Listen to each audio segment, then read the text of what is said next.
Hi everyone, कैसे हैं आप लोग। जैसा कि क्लास 12 का फिजिक्स का चैप्टर नंबर 1 का लेक्चर नंबर 10 आज हम लोग पढ़ेंगे। और पढ़ना क्या है लेक्चर नंबर 10 में, वैद्युत द्विध्रुव कारण निरक्षीय स्थिति में वैद्युत क्षेत्र की तीव्रता। वैद्युत द्विध्रुव पढ़ चुके थे, वैद्युत द्विध्रुव आघूर्ण भी पढ़ चुके थे। वैद्युत द्विध्रुव के कारण वैद्युत क्षेत्र की तीव्रता 3 स्थितियों में ज्ञात की जाती है, जिसमें फर्स्ट स्थिति थी अच्छी स्थिति में वैद्युत क्षेत्र तीव्रता, वो प्रूफ हो चुका है, जिसमें फार्मूला हम लोग को मिला हुआ था E=1/4πε0 2p/r³ मिला हुआ था।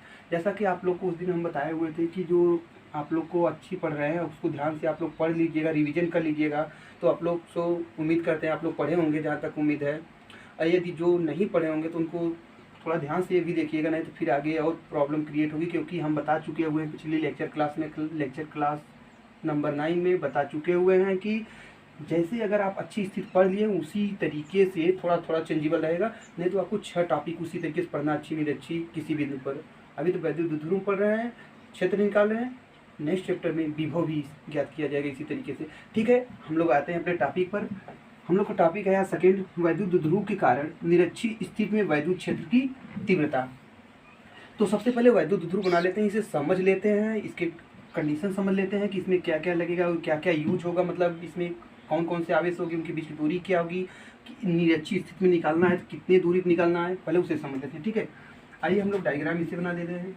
जैसा कि आप लोग बनाए थे तो आप लोग नोट्स में या बोर्ड में कोशिश करिए डायग्राम अपना पेज के राइट हैंड साइड में बनाया करिए। ठीक है, तो एक बिंदु ए यहाँ लिए थे, बी यहाँ ले लेते थे सपोज, फिर इसका मध्य बिंदु क्या था, ओ था, इनके बीच की दूरी 2l है, जिसको हम यहाँ l लिख दिए थे, यहाँ l सपोज कर, ए एल हो गया, ए एल हो गया। ठीक, अब इसकी निरक्षीय स्थिति मतलब क्या होता है, किसी रेखा पर जो लंबवत रेखा होती है, लाइन होती है, उसी को हम निरक्षीय रेखा बोलते हैं, उस रेखा को निरक्षीय रेखा बोलते हैं। निरक्षीय मतलब लंबवत रेखा। तो वैद्युत द्विध्रुव निरक्षीय रेखा कहाँ होगी, इस पर जो लंबवत होगी। और एक बात याद रख लीजिए आप लोग, निरक्षीय रेखा मतलब ये नहीं लंबवत रेखा। लंबवत रेखा तो इसमें कहीं से भी डाल सकते हैं, ए से भी लंबवत डाल सकते हैं, बी से भी डाल, ओ से भी डाल सकते हैं, बी से भी डाल सकते हैं, इनके बीच में भी ऐसे रेखा खींच सकते हैं आप लोग। तो ऐसे देखिए, तो निरक्षीय रेखा नहीं हुई, ये लंबवत रेखा हुई। निरक्षीय रेखा और लंबवत रेखा में एक डिफरेंट है। लंबवत रेखा मतलब जो परपेंडिकुलर हो किसी रेखा पर, और निरक्षीय रेखा मतलब होता है जो उसकी लंबवत भी हो, उसके मध्य बिंदु से पास हो, उसे निरक्षीय रेखा हम लोग। ठीक, इसका मतलब निरक्षीय रेखा यह होगी जो ओ से जा रही है। यहाँ कोई बिंदु पी सपोज कर ले रहे हैं। ठीक है, देखिए आप लोग को हम बताते चले, आप लोग ध्यान देते जाइए, क्योंकि माना करके अभी सपोज भी हम लोग माना करके लिखेंगे कि डायग्राम में क्या क्या यूज किए, क्या क्या लिए, उसे माना करके लिखेंगे, हम लोग एग्जामिनर को दिखाएंगे राइट करके। ठीक है, तो ध्यान दीजिए, हम इसमें बताते चल रहे हैं इसी समय। सबसे पहले क्या किए, माना ए बी एक वैद्युत द्विध्रुव है, जिसमें ए पर कितना है +q और बी पर -q आवेश स्थित है, इतना हो गया। जिनके बीच की दूरी कितना है 2l है, और इनके मध्य बिंदु ओ से r दूरी पर। अब देखिए मध्य बिंदु ओ से r दूरी किधर, ऐसा बोलेंगे मध्य बिंदु ओ से r दूरी पर किधर भी जा सकते हैं, r दूरी इधर भी अच्छी रेखा में नीचे भी जा सकते हैं, लेकिन आप बोले मध्य बिंदु ओ से इसकी निरक्षीय रेखा में r दूरी पर एक बिंदु P स्थित है, r दूरी पर। ठीक, एक बिंदु क्या स्थित है, P स्थित है, जिस पर वैद्युत क्षेत्र तीव्रता ज्ञात करनी है। बस इतना आपको सपोज करना है। पीछे में पिछली वाली अच्छी स्थिति में भी ऐसे सेम सिमिलर एकदम पूरा सपोज किए हुए थे, बस डिफरेंट क्या था, जहाँ हम लिख दिए निरक्षीय वहीं अच्छी रहा होगा। अच्छी स्थिति में r दूरी पर एक बिंदु P है, जिस पर वैद्युत क्षेत्र ज्ञात करनी है, ज़्यादा डिफरेंट नहीं होगा। ठीक है, आइए चलते हैं, प्रूफ करेंगे। अगर पहले माना जो करके बता रहे हो तो लिख ही लेंगे, अभी हम राइट करवा दे रहे हैं, आप लोग इसे स्क्रीनशॉट कर लीजिएगा, लिख दे रहे हैं, बट समझ लीजिए अब क्या क्या हमें जरूरत पड़ेगी इसमें। देखिए सबसे पहले वैद्युत द्विध्रुव कारण P पर वैद्युत क्षेत्र निकालना है, तो हम क्या करेंगे, A पर जो आवेश है इसके कारण P पर वैद्युत क्षेत्र निकालेंगे, और जो B पर आवेश है उसके कारण P पर वैद्युत क्षेत्र निकालेंगे। दोनों वैद्युत क्षेत्र तीव्रता, दोनों आवेशों के कारण वैद्युत क्षेत्र की तीव्रता अलग अलग P पर निकाल लेंगे, फिर उसके बाद P पर परिणामी वैद्युत क्षेत्र निकाल लेंगे, वही हमारा आंसर होगा। सबसे पहले हम आप लोग बता चुके हैं किसी बिंदु आवेश के लेक्चर नंबर 8 में, जहाँ तक हुआ आपको हम डिस्क्रिप्शन में हम दे देंगे, आपको लिंक दे देंगे, जो अगर नहीं ज्वाइन किए हुए हैं ज्वाइन कर लीजिए, आपको उसमें प्लेलिस्ट में जाकर आपको टोटल वीडियो मिल जाएगा, क्लास 12 का और क्लास 10 का भी वीडियो उसमें अलग अलग करके आपको मिल जाएगा प्लेलिस्ट में। बाकी देखिए, इस बिंदु आवेश के कारण P पर वैद्युत क्षेत्र ज्ञात करेंगे, तो आप लोग किसी बिंदु आवेश कारण कितना होता है वैद्युत क्षेत्रफलता 1/4πε0 Q/r² होता है। तो हमें r मतलब दूरी की जरूरत पड़ेगी, Q से A मतलब A से P की दूरी की जरूरत पड़ेगी। अब इसके कारण निकालेंगे यहाँ पर है तो B और P के बीच की दूरी BP जरूरत पड़ेगी। तो हम सबसे पहले दूरी ही ज्ञात कर लेते हैं, ठीक, समझिएगा, ठीक। देखिए BP और AP दोनों दूरी बराबर होगी, पहली बात। क्यों? क्योंकि OA जो त्रिभुज बना हुआ है AOP और BOP ये तो समरूप है। क्योंकि समरूप क्यों हुआ? क्योंकि इसमें 3 कंडीशन लग रहे हैं। समरूप के लिए 3 कंडीशन होना चाहिए कम से कम ना। तो क्या कंडीशन होना चाहिए? इस त्रिभुज में यह भुजा, इस त्रिभुज में यह भुजा दोनों बराबर हैं क्योंकि LL है। इस त्रिभुज में यह कोण 90 अंश का है, इस त्रिभुज में यह कोण 90 अंश का है, दूसरी हो गई। इस त्रिभुज की भुजा OP, इस त्रिभुज की भुजा OP ये क्या है? उभयनिष्ठ है। तो 3 कंडीशन हो गए, इसलिए दोनों त्रिभुज समरूप हैं। समरूप है तो क्या होगा? प्रत्येक भुजाएं संगत भुजाएं क्या होंगी? बराबर होंगी। तो BP इक्वल टू क्या होगा? AP, ये दोनों बराबर होगी। तो हमें दोनों दूरी चाहिए, इसका मतलब दोनों दूरी बराबर होगी। एक निकाल लेते हैं, हमें दूसरा भी मालूम हो जाएगा, ठीक है। सबसे पहले हम क्या करें, दूरी निकालने से पहले आप लोग को राइट कर दे रहे हैं कि माना करके क्या लिखना है, ठीक है। आइए लिख दे रहे हैं, आप लोग राइट कर लीजिए। तो गाइस हम लोग का राइट जो करना था डायग्राम के बारे में वो राइट कर दिए हैं। आप लोग एक बार फिर देख लीजिए क्या लिखे हुए हैं। माना वैद्युत ध्रुव, एक वैद्युत ध्रुव AB, माना एक यहाँ लिख दे रहे हैं। मत करवा छटक गया इसलिए एक नहीं लिखा गया, समझिएगा थोड़ा।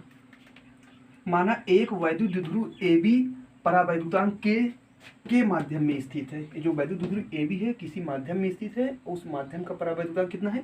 K है, ठीक। जिनके बीच की दूरी 2L है, इनके बीच की दूरी क्या है? 2L है। बिंदु A पर +Q तथा B पर -Q आवेश स्थित है। बिंदु A पर +Q तथा B पर -Q आवेश स्थित है, ये हो गया। फिर वैद्युत ध्रुव के मध्य बिंदु O से निरक्षी रेखा में r दूरी पर एक बिंदु P है। मध्य बिंदु O से निरक्षी रेखा में r दूरी पर एक बिंदु P है जिस पर वैद्युत क्षेत्रफलता ज्ञात करनी है। ये हम लोग का हो गया, कंप्लीट हो गया। इसे आप लोग राइट कर लीजिएगा। बट अभी रुक जाइए, आप लोग स्क्रीनशॉट अभी ना करिए, अभी हमें पूरा लिखने दें। अभी क्या करते हैं, AP और BP की दूरी डिस्टेंस माप लेते हैं, हम लोग मेजरमेंट कर लेते हैं। सबसे पहले देखिए, जब समकोण त्रिभुज है, समकोण त्रिभुज में किसका पाइथागोरस थ्योरम लगा दे रहे हैं। पाइथागोरस थ्योरम क्या हो जाएगा? कर्ण स्क्वायर बराबर लंब स्क्वायर प्लस आधार स्क्वायर। तो कर्ण इसमें क्या है? 90 अंश, सामने कर्ण हो जाता है, ये 90 अंश बना दे रहे हैं। चाहे इसी निकाले चाहे इसमें निकाले, कोई दिक्कत नहीं, क्योंकि AP BP दूरी क्या होगी? इक्वल होगी, बराबर होगी, इसलिए कोई एक निकाल लेते हैं, दूसरा उतना ही रहेगा, मिल जाएगा। तो हम क्या करते हैं, सबसे पहले दे रहे हैं त्रिभुज A या सीधा त्रिभुज ABC, मतलब सीधा लिखिए चित्र से। चित्र से आप लोग देख लीजिए, चित्र से आप लोग को क्या मिल गया है? कर्ण स्क्वायर बराबर लंब स्क्वायर प्लस आधार स्क्वायर। किसी एक त्रिभुज जाइए, ऐसे लिख रहे हैं AP मान लीजिए सब कुछ। AP स्क्वायर बराबर क्या मिल जाएगा? AP स्क्वायर बराबर OP square plus OA square, okay. तो AP इक्वल टू कितना हो जाएगा? Root of OP square plus OA square. Value put कर दीजिए, वैल्यू पुट करने के बाद स्क्वायर रूट लीजिए या स्क्वायर रूट लेने के बाद वैल्यू पुट करिए, और तो वैसे ही पर मतलब निकलेगा। चलिए OP वैल्यू बताइए कितना है? OP वैल्यू R है, OA वैल्यू कितना है? L है, L स्क्वायर। ये हो गया आपका AP। बट AP और BP क्या है? बराबर हैं, तो लिख दे रहे हैं यहीं पर। परंतु AP बराबर, या लिख दे रहे हैं BP बराबर AP, कड़ी में R square plus L square, ठीक है। देखिए BP मतलब क्या? डिस्टेंस है। ये मत सोचिए कि भानु प्रताप सर जी जो है केमिस्ट्री पढ़ाते हैं वो नहीं, BP डिस्टेंस है यहाँ पर। BP equal to AP equal to क्या है? R रूट में R square plus L square, ठीक। ये हो गया आपका ये डिस्टेंस आपको हो गई। अब डिस्टेंस हो गया, अब हम लोग क्या करते हैं, दोनों आवेशों के कारण बिंदु P पर वैद्युत क्षेत्रफलता ज्ञात कर लेते हैं। चलिए सबसे पहले बिंदु A के कारण P पर निकालते हैं। बिंदु A पर आवेश प्लस Q के कारण, बिंदु A पर आवेश प्लस Q के कारण बिंदु P पर वैद्युत क्षेत्रफलता, बिंदु P पर वैद्युत क्षेत्र की तीव्रता, मतलब EA, वैद्युत क्षेत्रफलता मतलब EA मतलब क्या? A पर जो आवेश है उसके कारण कितना होगा? 1/4πε0 K कितना, किसके कारण, क्यू के कारण, क्यू अपान कितना होगा, दूरी कितना है AP की, AP स्क्वायर लिख दिया पहले, AP स्क्वायर, ठीक है। अब AP स्क्वायर की वैल्यू कितना है, देखिए लीजिए यहाँ पर AP स्क्वायर की वैल्यू क्या है, OP square plus OA square इतना है, AP बराबर इतना है। तो हम आप क्या कर रहे हैं ना, आपको इस तरह लिख दे रहे हैं इसको, राइट, आपको AP स्क्वायर ऐसे रहने दीजिए। AP स्क्वायर बराबर क्या होगा, R square plus L square, ऐसे BP स्क्वायर या AP स्क्वायर दोनों डिस्टेंस के होंगे इक्वल होंगे। स्क्वायर रूट लिए थे, स्क्वायर रूट हटा दे रहे हैं, आपको एक लाइन कम भी हो जाएगा और समझ में आएगा सर स्क्वायर रूट नहीं लिए, क्योंकि स्क्वायर रूट इसलिए नहीं लिए क्योंकि यहाँ AP स्क्वायर की जरूरत है और नेक्स्ट में BP स्क्वायर, तो AP स्क्वायर BP स्क्वायर दोनों बराबर होंगे, R square plus L square. AP square की वैल्यू पुट करिए कितना है, AP स्क्वायर की वैल्यू हम लोग का है R square plus L square. Okay, एक क्वेश्चन नंबर हम लोग फर्स्ट कर ले रहे हैं, बट अब समझिएगा ये मिल गया और ये क्या है, वैद्युत क्षेत्रता, और जबकि हम लोग जानते हैं वैद्युत क्षेत्रता एक सदिश राशि है, तो इसकी दिशा क्या होगी, पहले दिशा आगे लिख दीजिए क्योंकि दिशा जरूर है, दिशा अगर नहीं मालूम है तो आप लोग प्रूव करने में थोड़ा दिक्कत करेंगे, डेरिवेशन करने में दिक्कत हो जाए। दिक्कत ये होगी कि हम लोग को सदिश राशि है तो एक दिशा में होगा जुड़ेगी मान, विपरीत दिशा में घटेगी, अगर और किसी दूसरी दिशा में है तो हमें एक ही दिशा में या विपरीत दिशा में लाना पड़ेगा, इसीलिए हम लोग दिशा की जरूरत पड़ेगी। ये एक दिशा किधर होगी, देखिए आप लोग बता चुके हैं ये वैद्युत क्षेत्र किसके कारण है, धन आवेश के कारण है। धन आवेश के कारण वैद्युत क्षेत्र की तीव्रता की दिशा किधर होती है, उससे बाहर की ओर, तो मतलब प्लस से बाहर की ओर, बाहर किधर जिस पर निकाला जा रहा है, मतलब डायरेक्शन ये होगी। ये ध्यान दीजिएगा, नहीं मारकर छटकेगा तो फिर आप लोग छटकेंगे। ई एक दिशा, एक क्या लिख दें यहाँ, ई लिख दे रहा है, ठीक है, ई ए हो गया, ए डायग्राम में हो गया ये हो गया। अब हम लोग क्या करेंगे, ई बी दिशा क्या होगी, ई बी क्या है, माइनस के कारण उत्पन्न हुआ है, तो ई बी दिशा क्या होगी, जिस पर निकाला जा रहा है इस दिशा में होगा, ये हो गया आपका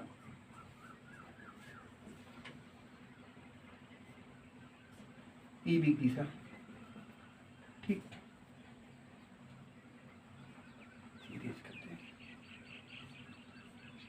ये आपका ई बी दिशा हो जा रही है। हम लोग का क्या, अब देखिए ई बी एक दिशा में, न तो एक ही दिशा में न तो विपरीत है, हम लोग क्या करना पड़ेगा, इसका क्या कर निकाले, घटक निकाल लेते हैं, कंपोनेंट निकाल लेते हैं, हॉरिजॉन्टल और वर्टिकल कंपोनेंट निकाल लेते हैं। तो सबसे पहले एक लाइन ऐसे ए बी के समांतर एक लाइन यहाँ खींच दे रहे हैं बिंदु पी पर, ओके, जो कि हॉरिजॉन्टल हो जाएगा, और वर्टिकल कौन होगा, यह है ना ओपी, वर्टिकल लाइन है। अब क्या करते हैं हम, सपोज कर लिए कितना थीटा, और जब ये थीटा एंगल होगा तो ये कितना होगा, ये भी थीटा होगा, और ये कितना होगा, ये भी थीटा होगा, निकाल लीजिए आप लोग, ये बताएं, मैथ के स्टूडेंट होंगे समझ गए होंगे, न बायोलॉजी को तभी की भी इसके पहले पढ़ चुके हुए, समझदार हैं आप लोग। चलिए आगे देखते हैं, ये थीटा एंगल सपोज यहाँ किए हैं, थीटा एंगल पर है तो ये भी थीटा होगा, ये भी थीटा होगा।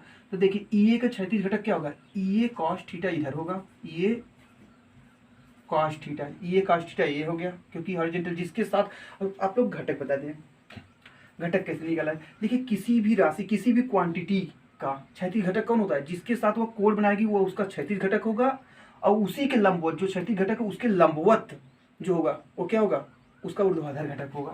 तो ई का क्षैतिज घटक क्या होगा, कोण किसके साथ, इसके साथ बना रहे थे, ई कॉस थीटा इधर हो जाएगा, और इसका वर्टिकल कंपोनेंट किधर होगा, इसी के लंबवत, इसके लंबवत कौन है, यह है। देखिए पहली बात, ये कॉस थीटा के लंबवत यह भी है और यह भी तो हो सकता है लंबवत 90, लेकिन आपको उस डायरेक्शन में जाना है जिस डायरेक्शन में ये था, वो कंपोनेंट, वो मतलब की क्वांटिटी है, ये जैसे ये कॉस थीटा यहाँ है, ये कॉस थीटा यहाँ हो गया।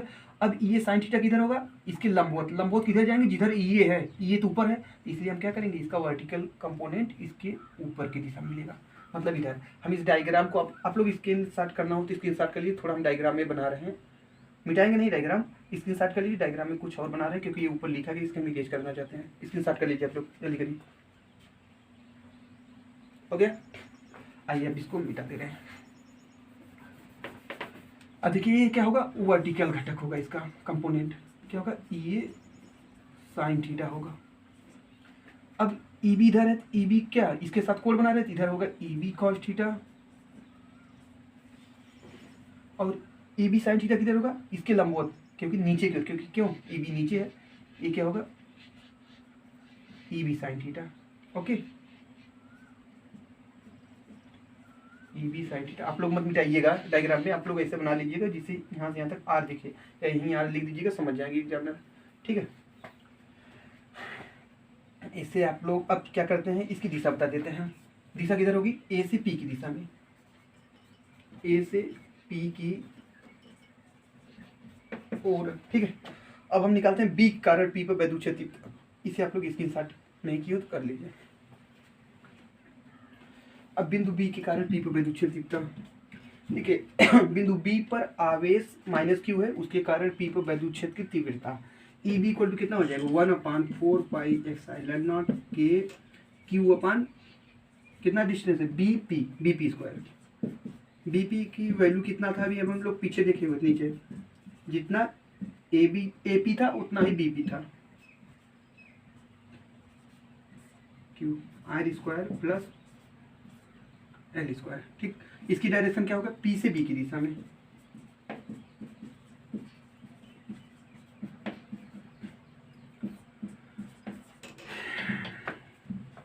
आप लोग एक क्लास देख लीजिए, नेक्स्ट जो लेक्चर क्लास होगा वो आपका किसी भी बिंदु पर, उसके बाद न्यूमेरिकल आपका लगवाएंगे। एक लेक्चर क्लास में पूरा न्यूमेरिकल होगा, न्यूमेरिकल भी कुछ हम लगवाएंगे उसी के बेसिस पर, मतलब इसी तीनों आर्टिकल के बेस पर आप लोग को न्यूमेरिकल होमवर्क में आपको देंगे भी, ठीक है।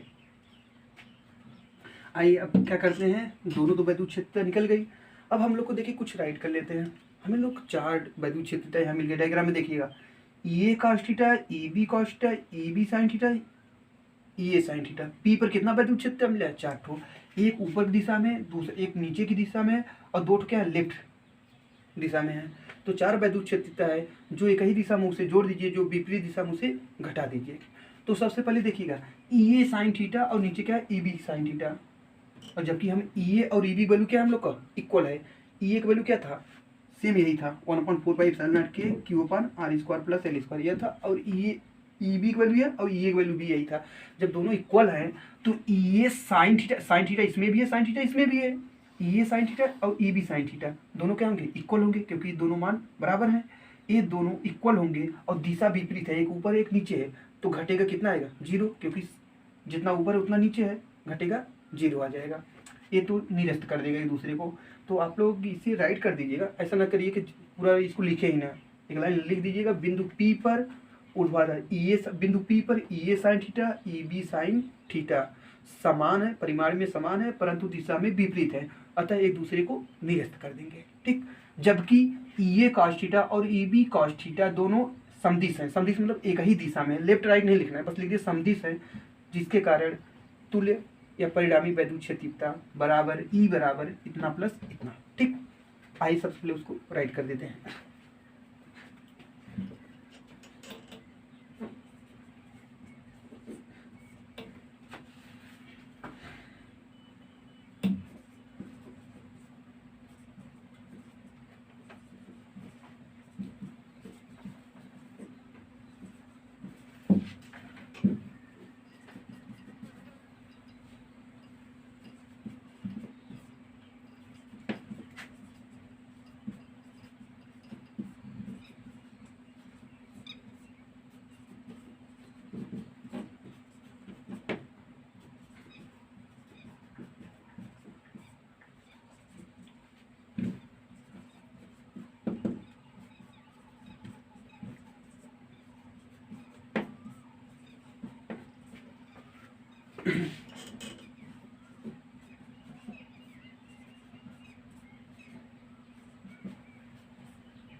देखिए आप लोग, बिंदु पी पर E A sine theta, E B sine theta परिमाण में बराबर है, परंतु दिशा में विपरीत है।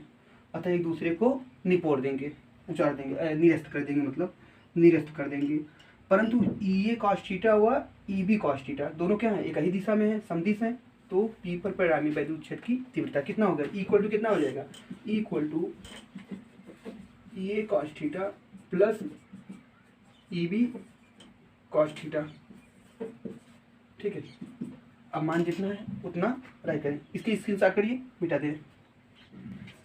देखिए इक्वल टू कितना है, equal to E A sine E A cos theta, E की वैल्यू क्या था 1/4 पाई एप्सिलॉन नॉट के Q upon R square plus L square. Cos theta भी है, लिख लेते हैं cos theta plus 1/4 pi epsilon not के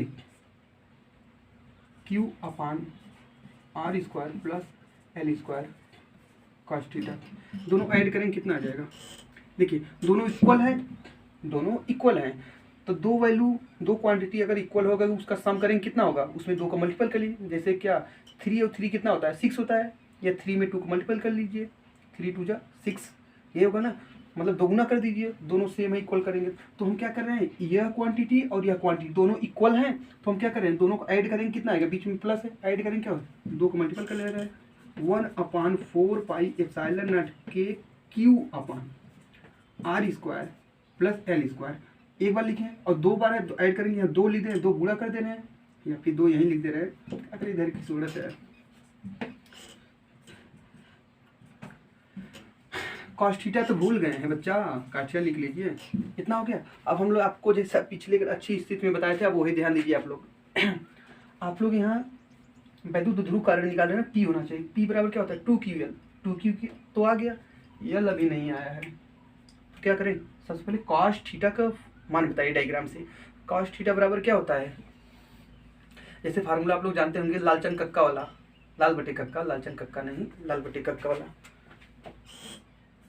क्या होता है फार्मूला, उसमें मैथ में पढ़े हैं ना आप लोग, क्या होता है, लोअर क्लास में भी पढ़े हैं, हाई स्कूल तो मैथ सभी लोग पढ़े हुए हैं। कॉस थीटा आधार बटे कण, base upon hypotenuse.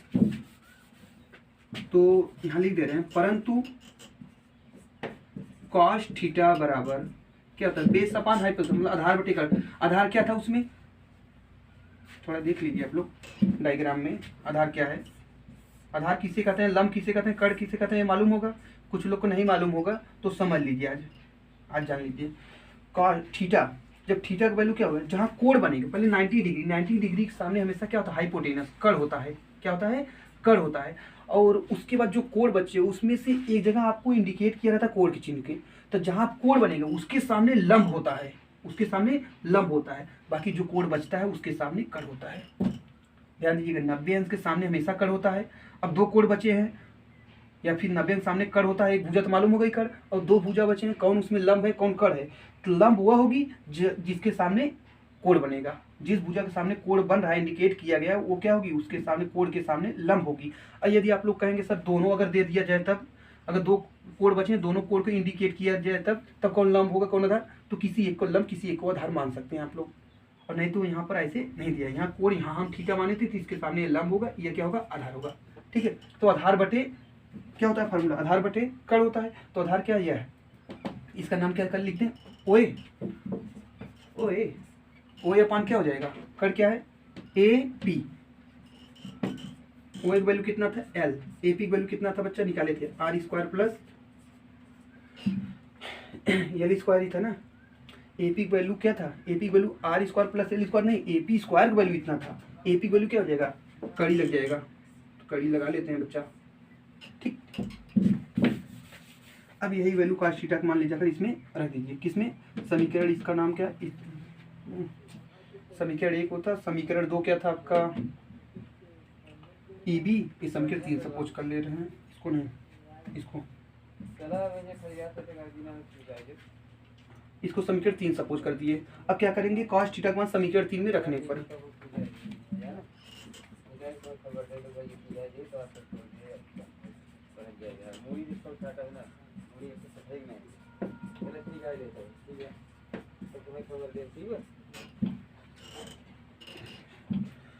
Cos theta का वैल्यू क्या कर दिए, समीकरण 3 में रखने पर, ये कॉस थीटा का मान समीकरण 3 में रखिए, देखिए क्या आता है, इक्वल टू 1/4πε0 के 2q/r² plus l²। Cos theta का वैल्यू कितना है, l/√r² प्लस l²। ठीक, इक्वल टू कितना हो जाएगा 1/4πε0 2ql ऊपर हो गया और नीचे क्या r² प्लस l²। ठीक, और ये क्या है, इसे क्या लिख सकते हैं, कड़ी को अगर हटाएंगे तो घात में क्या लिखा जाता है, पावर में डिग्री में उसके 1/2 लिखा जाता है। r² प्लस l², इसको तो हम मुस्कियाते हुए लिख लिए, अब इसको हंसते हुए क्या लिख देंगे, r² plus l² whole power कड़ी हटे क्या होगा 1/2, इतना कर दिए। इक्वल टू कितना हो जाएगा, हम लोग ये पढ़े हुए हैं कि अगर किसी भी दो नंबर का मल्टीपल क्या होता है, दो नंबर अगर सेम है और उनका गुणा करेंगे मल्टीपल करेंगे तो उनके पावर क्या होते हैं, ऐड हो जाते हैं। इनका बेस सेम है तो पावर क्या हो जाएगा, ऐड हो जाएगा। 1/2 और 1 कितना होगा, 3/2 हो जाएगा। तो 2ql अपान क्या होगा, r² plus l² whole power क्या हो जाएगा 3/2। ठीक, इतना हो गया। आप 2ql की जगह हम p लिख सकते हैं। अब इतना आप लोग राइट करें, बड़ा जा रहा है ना, मालूम है ससुरा कितना बड़ा है। उतारिए जल्दी करिए आप लोग, इसी के साथ करिए। देखिए अब हम लोग क्या है, 2ql बराबर क्या होता है, p, यहाँ लिख दे रहे हैं, परंतु 2ql बराबर क्या होता है, p। तो e बराबर कितना हो जाएगा 1/4πε0 के 2ql क्या रखें, p, p अपान क्या हो जाएगा r² plus l² whole power क्या होगा 3/2। अब प्रूफ हो गया। अब क्या करेंगे, इसे हम इलिमिनेट करेंगे, मतलब नगण्य करेंगे। जैसा कि पिछले क्लास में बताए थे, 2l क्या है, सूक्ष्म है, tl क्या होगा, और सूक्ष्म होगा, आधा हो जाएगा उसका 50%। l² क्या हो जाएगा, नगण्य मतलब 0 के लगभग। और r क्या है, r तो काफ़ी बड़ा है, आपकी इच्छा अनुसार 10 सेंटीमीटर, 20 सेंटीमीटर, 1 मीटर, जितना भी ले लीजिए। मध्य बिंदु से निरक्षी रेखा में दूरी है, या जितना भी दिया रहेगा क्वेश्चन में आपको।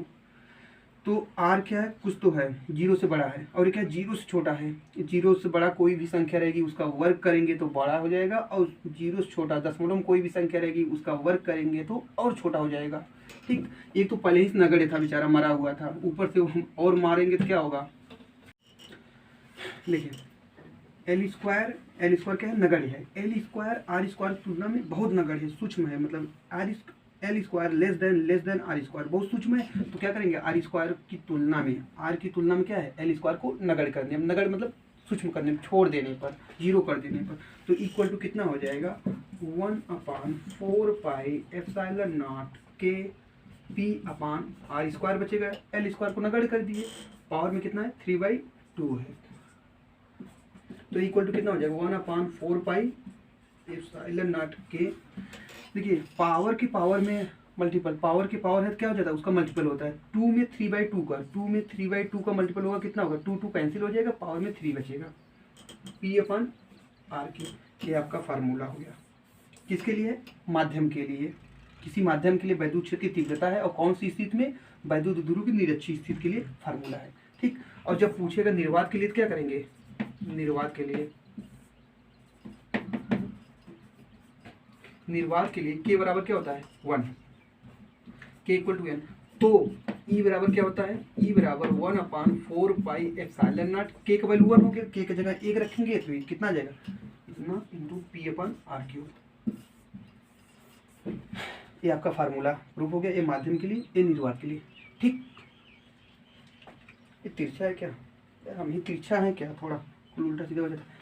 ठीक है, आप लोग इसे रिवीजन कर लिए, अच्छी स्थिति को भी रिवीजन कर लीजिए और निरक्षी स्थिति को भी रिवीजन कर लीजिए। अब मिलते हैं नेक्स्ट वीडियो में, और इसे ध्यान से रिवीजन करिए क्योंकि नेक्स्ट चैप्टर में फिर मिलने वाला है।